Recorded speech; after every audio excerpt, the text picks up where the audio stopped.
Nagufasha gute? Banyitwa Mimi nkorera mu mujyi. Okay. Mama wawe yari yanyuze mu mujyi hari ibintu yari yaguze. Yatwe mutubiza. Nta kibazo murakoze. Yego. Mwari murahariko. Tumeze neza. Byarangiye byose. Nta kibazo. Okay. Merci. Sawa.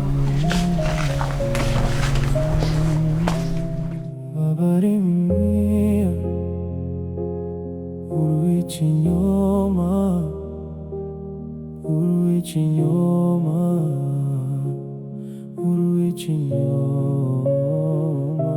mbabarira URWIKINYOMA. Hello? Oui. Umeze? Ni sawa, umeze neza?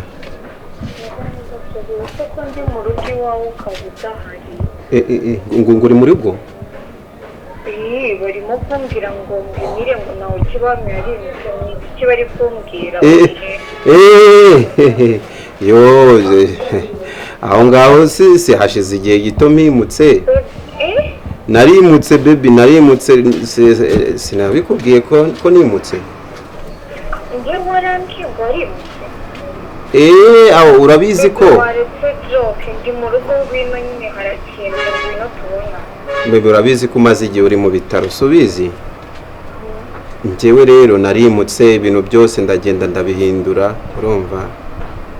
Mana njya ahubwo nanzi ko nza biri kumbwira ntabwo nshaka kubyumva. Reka brage wizi ntabwo ngikundira umukino yawe.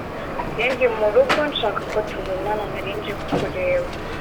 Umva nkubwiza ukuri nukuri narimutse narahavuye aho hantu ahubwo reka twongeye kubonana ndaza kugusobanurira ukuntu byagenze. Biri seri narimutse ndazi wanyu ndaza kozi wanyu ndakubwira ukuntu byagenze. Wowe ahubwo taha turaza kuvugana.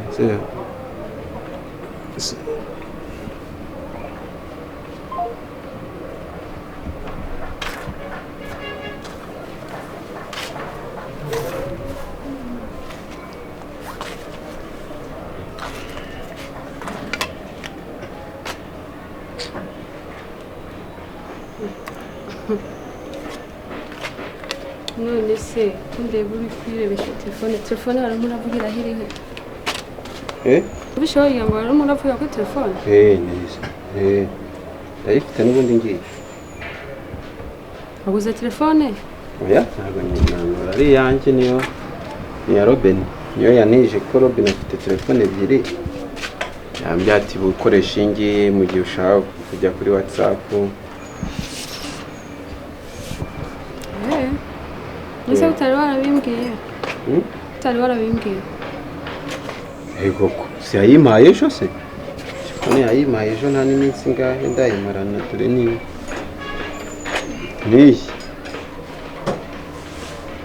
Nose ko wajya ngo turi abanyamahanga wajya ngo ngemba muri Amerika ukaba nko muri Aziya kandi tubana mu nzima. Ngo tuhurira ku buriri wajya ngo ni umugabane. Ni kontina kuko ntabwo nge nawe twumvikana sinzi impamvu nta makuru yanjye ubuzi nanjye nta makuru yawe mbanze sibyo ariko nta bintu birenze ni telefone bantije hako niba nanjye wowe usigaye ufite ibintu mu mutwe byinshi usigaye umisha sibyo kuva nge wambwira ko rwose najya nkufata nka mushiki wanjye nawe ukamfata nka musaza wawe nawe usigaye hari ibyo mpisha oya je nta bintu nguhisha pe ariko si byo nge nifuza ko twakonya tukamera nkuko mbere twari tumeze ukajya umbwira amabanga yawe nanjye nkakubwira ayo naba mfite tukabana neza mugore mwiza sibyo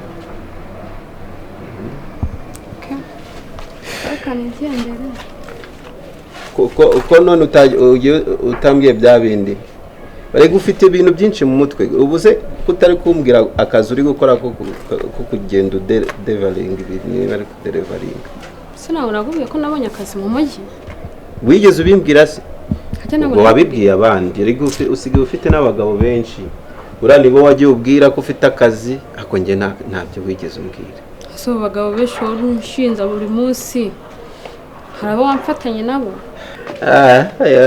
ubu ngubu amatwi yanjye yarapfuye rero amajoro urara uvugana n'abagabo bagutereta ubemerera ngo nawe ugiye kubyuka ejo bundi werutse noneho kugenda ntabwo ndakumva ufungura ukingura gake gake wambara mini urangije urasohoka wambara mukondo wazi nakubonaga urangije uragenda ugaruka buke ubu se koko ndi impumyi nta maso ngira nta n'amatwi ngira ibyo wikora reka njye nkubwize ukuri iby'ifi yigira mu mazi ibyo yigira mu mavuta ureke icyo nzi cyo hari igihe kizagera ibi bishire nta bindi ushaka kumbaza nige noneho ibaze ko usigaye ugira akazi ugakora akazi ukambwira ngo ntabikubwiye kandi wabibwiye abandi bagabo nawe can you imagine reka njye nkureke nareba ibyo bifata uko bibaye nabi ariko ubundi Mia uramuzi Mia numva ntamuzi nawe uzi nawe Angelique se Angelique umeze ute mu mama w'icyo w'inzobe cyane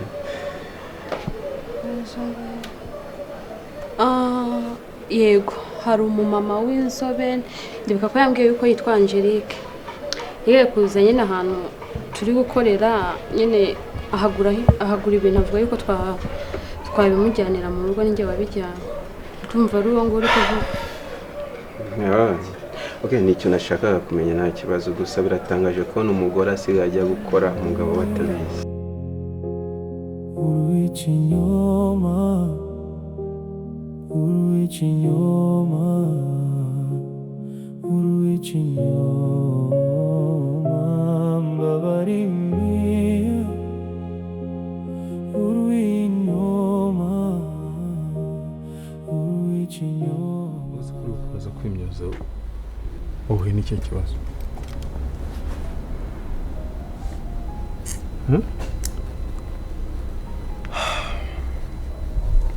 hari igihe uyu mukino bizarangira tutsinzwe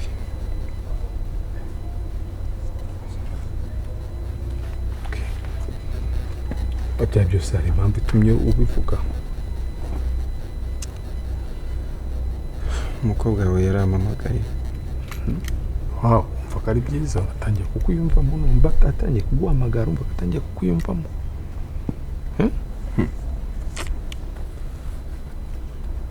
arampamagara arambwira ngo ari iwanjye ngo ese ndi hehe ngo ukabona ngo ahantu mba ngo harimo abandi bantu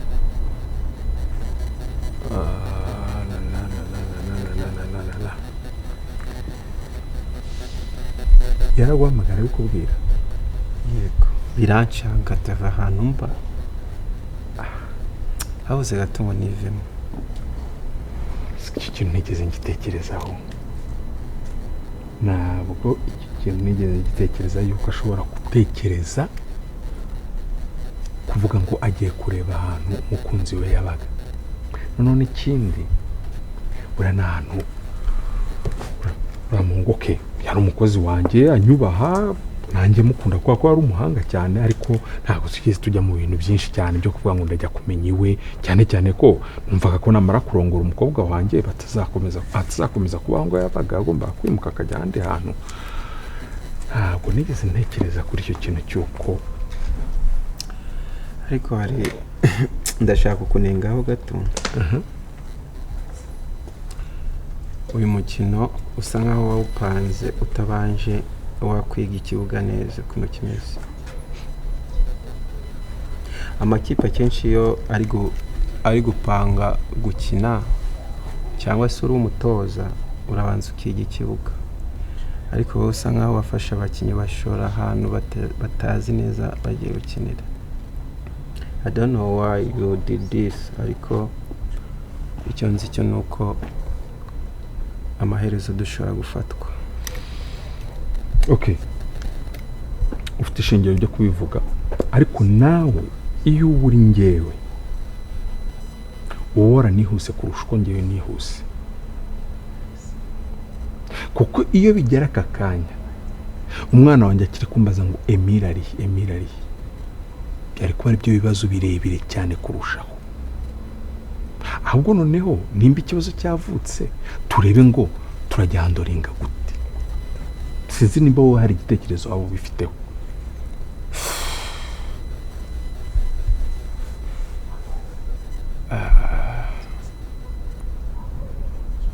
Gusa hari icyo nakozeho nk'umuntu wize, hari icyo nakoze, ariko kwari kwidefanda bidafite aho bishingiye, nuko wa mugani wawe asa nkaho atarakira neza, ariko iyo aza kuba ari umuntu muzima byari kuza kugorana kumwumvisha kino kintu. Namubwiye ko nimutse namara kwimuka nkagura n'ibintu byose byo mu nzu nkabihindura, kugira ngo ubwo se hari yindi solution ugiye gufata, si ukunshakira inzu. Ubwo nagera ahantu uzanshira nzamubwira ko ari ahangaha nimukiye ibintu nahinduye byose. Ariko numva ko nta yindi solution, kuko nanjye nibyo nari gutekereza, sibyo byawe byose tugomba gukomeza kukavaringa icyo kintu. Nta yindi solution mu kugushakira inzu, gushikira materiyeri zose, sibyo kwambara neza byo wari wabitangiye, byo biragaragara nta kibazo wari ufite, ukumva. Ariko noneho nimba bigeze kuri aho ngaho, ngiye niteguye kuba nagura buri kintu cyose, ibitanda, salon, salle à manger, garde-robe, tout ça, utuntu twose umuntu akagenda tugura akadushyiramo, ku buryo bigaragara nyine ko ari wa muntu. Nimba waravuze ngo ngiye kugura ibindi bintu bishyashya, ntabwo wagura iri munsi y'ibyo wari ufite. Ariko ujya utekereza umunsi Yododa amenye ko ntari Emile, bino bintu zabikizwa n'iki? Icyo ngicyo rero utekereje ni nk'uko iyo wicaye mu modoka, ese utekereza ko iyo modoka ishobora kugwa? Ese utekereza ko iyo modoka ishobora gukora impanuka igashya? Ese kubera iki imodoka ikoze impanuka ba bandi bakomerekejwe n'iyo modoka baza bagatwarwa n'indi modoka? Igisubizo cyiza, reka dukomeze tugerageze. Muri France baravuga ngo kino risque rien n'a rien. Oui, je sais ça. Okay, we tuza yereka muri ibyo ngibyo, ibintu tuzajyana tubigure kuri gu yawe, tubishyira hariya, anytime yakugeraho agasanga ibintu bihari nk'uko wabimubwiye.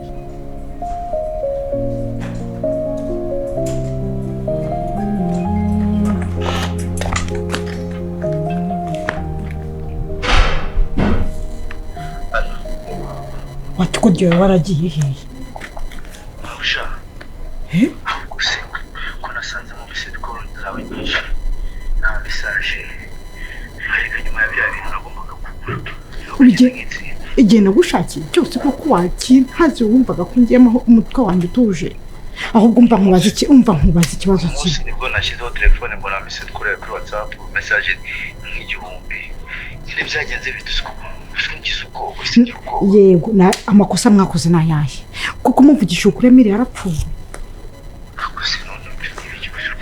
Emile yarapfuye ntabwo mwamushyinguye mushyinguye ukabura kuma ibintu wari none se ko ibyo bintu by'uko ngo yapfuye cyangwa atarapfuye ibyo n'ibiki bigomba bikwezi. Mana yanjye cyakubwiye ibintu birambaho, njyewe Emile namwiboneye gutya n'amaso yanjye. Oya ntabwo ngende gusobanukirwa ibintu bikumbira. Ibintu ndi kukubwira nyumva neza kandi fungura amatwi yawe unyumve. Ndibaza ngo murabizi neza ko Emile yapfuye, ko ngiye Emile ndi kumubona n'amaso yanjye. Emile yarapfuye. Emile yarapfuye. Umva rero nkubwire. Byagenze gute se ko numva udatuje. nibyo nyine ndi kukubwira ntemiri njye ndi kumubona n'amaso yanjye. Oya mbere waramubonye n'amaso yawe? Naramubonye nyine nanjye nakomeje kuguhamagara ngira ngo umbwire neza ko niba mwana yarapfuye. Nakubwiye ngo twaramugonze arapfa tumusiga mu muhanda yari yapfuye rwose. Oya none se ahubwo usiri kumwe bike ahubwo bituma utekereza gutyo. Niba icyo uri kumwe nta kintu ndi kunywa njye ndi muzima, amutwe wanjye ni muzima, amaso yanjye ni mazima, ubwonko bwanjye ni buzima. Ibyo ndi kubona ndi kubibona byanyabyo ntabwo ari inzozi. Reka nizere ko ari ikintu kizimuhamagariye bitari ibyo bintu by'amafuti rwose. Ubwo urumva ari amafuti? Nta mafuti none se ni gutuma amagara umbwira ibyo bintu. None nari kubibaza ndi ko ari wakoze ibyo bintu. Umuhungu wawe ibi bintu arabizi? Umuhungu wanjye ikintu azi ni kimwe. Azi ko Emily twamwishe kubera ko twashaka ko ari ubana na Miya. Ntabwo azi ko Emily ari kuzira ibanga ry'ibintu yabonye. Ibyo nibyo atazi. None bya bintu ntabwo abizi. Ntabyo azi nyibwo urumva umwana yabimenya ati bira ko ari ibanga ryanjye nawe kandi ibanga ugomba kubika nanjye nkabika. Umwana ntabyo azi. Ibi bintu ntabwo bisobanutse. Nari nzi ko wa muhungu wawe hagiye yitwa Nindirani. Ale nari nzi ko ibintu byose abizi ku murongo. Ubwo ku buryo umwana yakwicara namwicaza nkamubwira ntimpamvu nuko Emily hari ibyo yabonye n'amaso n'ibyo arimo kuzira. Ibyo nari kubibwira umwana. Wowe kuko utekereje umutwaro wabisobanurira umwana ukamubwira ngo iki? Ukamubwira ngo hari ibanga ngo ni ryazize ngo azize ibanga ry'ibyo yabonye. Umva uretse turaza kuvugana mu kanya turongera tuvugane. Reka mvugane n'umwana. Mama mbere na mbere nshaka kukubaza ikibazo kimwe. Kuki mutagifunga gate? Ubwo umuhungu amaze iminsi yaragiye ubwo wasogotse ngaho nsobanurira. Nayahema banga umuhungu wawe ntagomba kumenya. Ese ibintu byose ugomba kubimenya mwana uvugishije ukuri. Ibintu ndi kurwana byo urabizi. Mama hari ikintu waba uri kumpisha ntazi. Njyewe ndi kuguhisha. Ikintu tutaganiriye ni iki? Uzi urugamba narwanye kugira ngo we na Miya mubashe kuba inshuti. Si byatangiye mwiga aho umwana agiye kwiga kubw'amafaranga yase nanjye nkakora ishoka nkakohereza kugira ngo mukunde mu inshuti. Mama nzi neza ko nta bango jyo mpisha. Ikindi ukuntu winjiye muri uru rugo ntabwo ubizi inshuti ya Miya. Ntabwo ubizi. Ibyo ntabwo ubizi. Winyibutse ukuntu byangoye kugira ngo mbe inshuti na Miya. Yego ugomba kumwigira inshuti tukiri batoya ku ishuri. Yego kubera imipango yawe. Imipango yanjye nyine kugira ngo umukunde ubane n'umwana w'umukire. Si wowe wangijije muri uru rugo kubera ubushuti bwawe na Miya. Si wowe wangijije muri uru rugo. Papa wamaze kwitaba Imana. Nkavuga ngo reka njye muri uru rugo turebe ko iminsi yacu yakwisunikaho. Noneho bigeze rero icyo twamenye twarakimenye nuko nta mutungo n'umwe wanditse kuri uyu mugabo ngo wenda tuzabanaho n'icyajya kudutunga nyuma. Imitungo yose iri kuri Miya. Ubwo rero icyo ugomba gukora ni kimwe ukuguma kumwikurijeho kandi abona uri mu murongo mwiza ukarakwabana na Miya basi tukagira icyo tuzakura muri uru rugo. Ibyo banga rindi uri kumva ndi kuguhisha niriye ko ari yo ntambara ndi kurwana nazo. Kandi nsanze ari byo uri kuvugana n'umwana. Nibyo ndi kuvuga nti ibanga ndahisha umwana nuko nyine ngomba kumurwanirira ku buryo we na Miya babana. Okay. Kandi icyo nifuza nizo mbaraga nicyo kintu ngumya kurwana nacyo. Urabizi neza ko ibyo byose twabiganiriye nyiri muri. Ubuse muri rugo hari uziko nakubyaye. Byo si ibanga umuntu aryamyeho. Ese mama urabizi neza bwo kuba ntemerewe kukwita mama kandi nza kukureba. Yego nyine ntabwo byemewe kubera umugambi. Byo ntabwo wumva ko nanjye ari igikomere mba mfite. Wavuze gake. ni igikomere ko dufite intambara turi kurwana kandi tuzatsinda. Ni igikomere se gitwe nturi kundeba njye sindi kukureba. Kiti mbaye ntahari ariko ndahari kandi turi gushaka ikintu kimwe nge nawe. Nishimwe ko ibanga ryose waba ufite ari iryangirira umumaro. None hari undi mwana uzingira ndi kurwanirira si wowe. Si wowe. Okay, mbya tubyihorera. Ahubwo nanjye hari imipango yindi nari mfite mishyashya.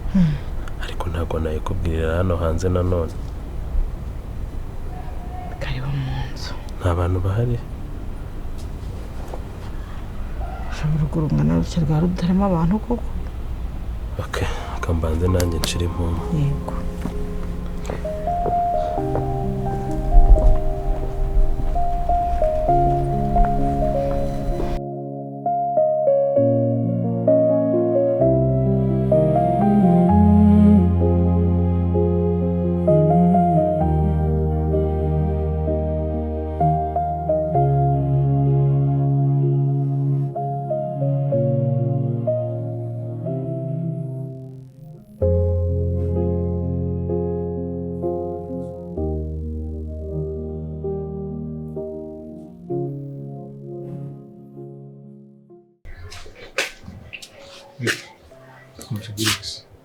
Mugisha arahari se?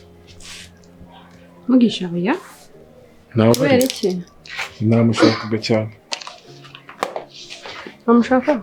Cyane. Oya, ntawe uhari. Okay. Ndaza kugaruka. Ese ubundi nkubaza garuka. Ese ubundi ubona Mugisha bimeze bite? Bimeze bite? Bimeze neza nk'ibisanzwe nawe. Nta kibazo. Nta cyahindutse. Mugisha ameze neza? Mugisha ameze neza. Hari ikibazo se afite? Oya. None se ikankubaza ubundi. Gute wowe uhembwa 40,000 warangiza ukajya kugura smartphone nabonye imeze kuri y'amafaranga menshi. Kubera iki? Ngiye ngura smartphone. Kare. Mu buzima bwanjye sindatunga smartphone. Naga telefone gato nkoresha n'umuntu akandisha. Smartphone yewe ugura? Ntayo mfite se. Uzuri ibintu uri kumbwira ni ibiki? None se telefone Mugisha afite ko yambwiye ni yawe. Iriya hari telefone natiye mushuti wanjye ayimbonanye nawe tayintira ndayimutiza arambwira ngo nyine ngo hari ahantu ajya abona ngo bari gushaka abakozi ngo ngashaka kureba amakuru nawe akazasaba akazi ahubwo kwera nanjye nawe nayitinga yimuhana ari mbyibagiwe ise ahubwo ise urabinyukije tanibuka ko nayimutije y'umweru ukuni inyuma yego njye mutije ahubwo sinzi ukuntu byari binciyeho mba mbona hari ibintu byinshi mu mpisha pe kuba namutije telefone se nta kindi kintu gusa ubona Mugisha hari ikindi kintu twashiringa njye nawe nta bindi bibyihishe inyuma hari ibyo ukeka birenze ko namutiza telefone twakazi mu telefone Mugisha dura mu kazi tugakora tugataha nta bindi usibye nyine ko nawe okay niba ari uko naribe nuko nyine yari yarabimbwiye nkibaza ukuntu ushobora kugura telefone ndatikeka kwihenze kuko nabonye ari nziza ariko kujya kuri uruhembwe 40,000 habisi niyo mpamvu mbikubajisheho ya nanjye nayo nayitinda y'imutiza ahubwo mbwira araza se ryari cya ntabwo mbizi ariko ahari wenda ntabwo ari butinde ko nanjye naringiye na telefone nayihamagaye ntayiriho ibintu mushakira birihute ahubwo ndaza kugaruka kankureka biteguye mu kazi ndabona ugiye nanjye ndagiye sawa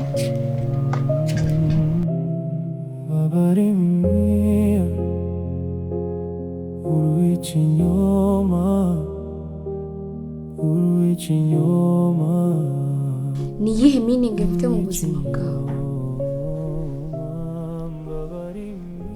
uri fiance wanjye kandi fiance wawe ukifata ukimuka ntabizi fiance ahubwo ndi strange sibyo wonyimuka njyewe nagiye ahantu bansanga barambwira ngo warimutse ntabwo ukihaba whatever iboro byinshi I was like umuntu turi kumwe turaziranye cyangwa baby gabanya umujinya ndagusobanurira sibyo mpereza impamvu nziza ishobora gutuma ntarakara kandi yumvikana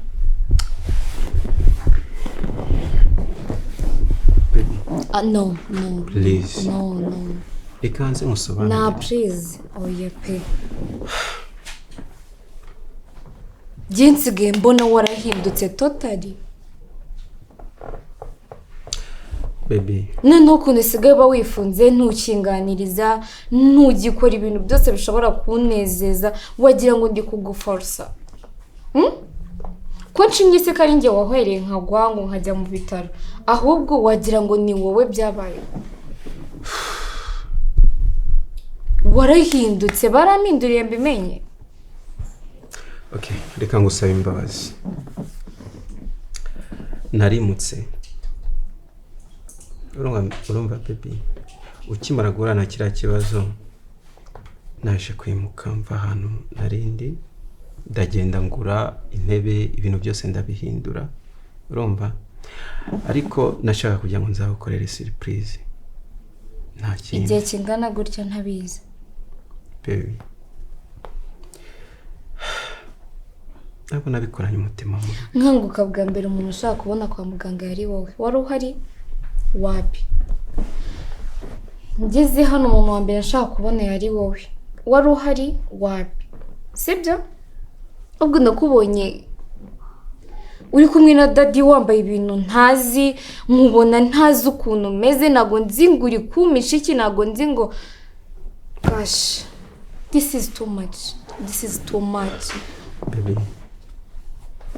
basi mbabarira then what am I supposed to do kubera ko ntago ndi kwizera ko I'm sorry baby sorry njye ibyo natekereje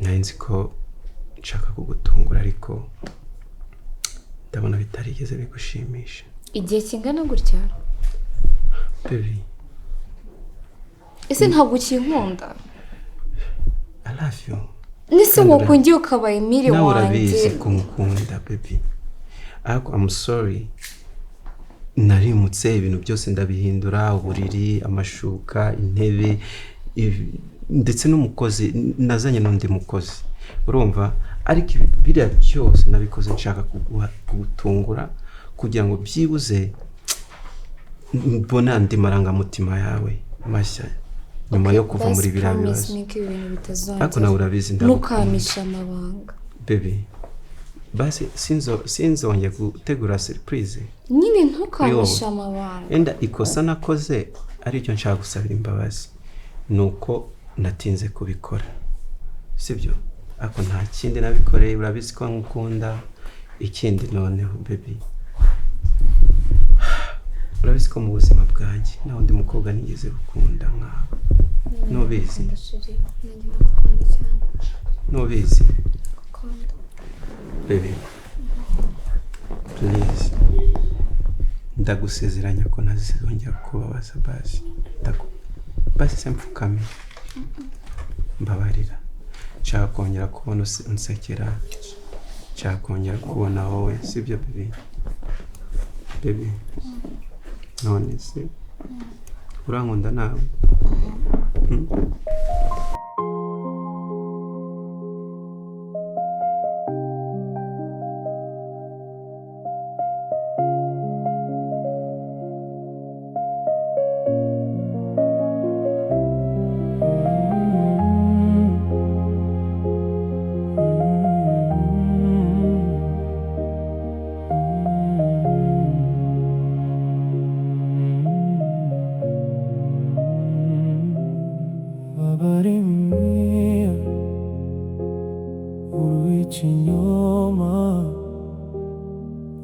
URWIKINYOMA